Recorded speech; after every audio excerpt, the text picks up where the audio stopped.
হুজুর কবর জিয়ারত যে করব, কিভাবে করব? কবর জিয়ারত কেমনে করে জানি না। কবর জিয়ারত এত কোনো কঠিন বিষয় না। যদি আপনার বাবার দরদ আপনার অন্তরে থাকে, আপনার মায়ের দরদ আপনার অন্তরে থাকে, শ্বশুর শাশুড়ির দরদ যদি আপনার অন্তরে থাকে, তাহলে শবে বরাতের আগে অথবা কবর জিয়ারতে যাওয়ার আগে একজন আলেমের কাছে যান, গিয়ে বলেন, হুজুর আমি আমার আব্বার কিছু উপকার করতে চাই, মায়ের কিছু উপকার করতে চাই, শ্বশুর শাশুড়ির কিছু উপকার করতে চাই, কেমনে কবর জিয়ারত করে হুজুর আমি জানি না, আমাকে শিক্ষা দিয়া দেন। তখন হুজুর বলবে, তুমি কবরে যাইয়া এক কাজ করবা, একবার সূরা ফাতিহা পড়বা, 3 বার সূরা ইখলাস তেলাওয়াত করবা।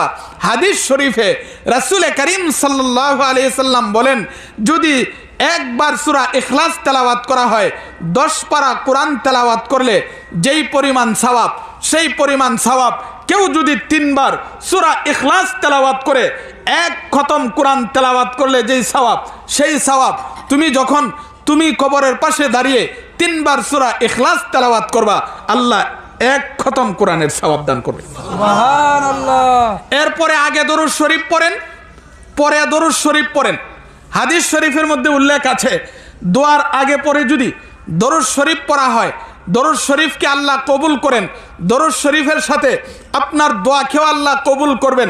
এবার বলেন তো, একবার সূরা ফাতিহা, 3 বার সূরা ইখলাস, কয়েকবার দরুদ শরীফ পড়তে কয়েক ঘন্টা দরকার না কয়েক মিনিটের দরকার? কয়েক মিনিট, 5 মিনিট অথবা 10 মিনিট আপনি যদি আপনার আব্বার জন্যে, আম্মার জন্যে, মা বাবার জন্যে, শ্বশুর শাশুড়ির জন্যে 5টা মিনিট 10টা মিনিট সময় না দিতে পারেন, আপনার মতো কপাল ফুরার কে আছে? এই জন্য মুহতারাম হাজিরিন, কবর জিয়ারত কঠিন কোনো বিষয় না।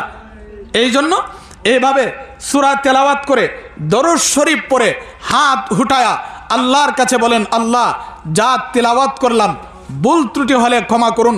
আয় আল্লাহ, এই তেলাওয়াতের সওয়াব আমার আব্বার রুহে পৌঁছায়া দেন, আমার আম্মার রুহে পৌঁছায়া দেন, শ্বশুর শাশুড়ির রুহে পৌঁছায়া দেন।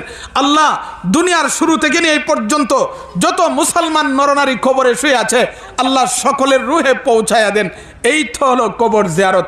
এই জন্য মুহতারাম হাজিরিন, মাঝে মাঝে একা একা নিরিবিলিভাবে নিজে নিজে যাবেন, গিয়ে কবর জিয়ারত করার চেষ্টা করবেন। আল্লাহ আমাদেরকে তৌফিক দান করুন।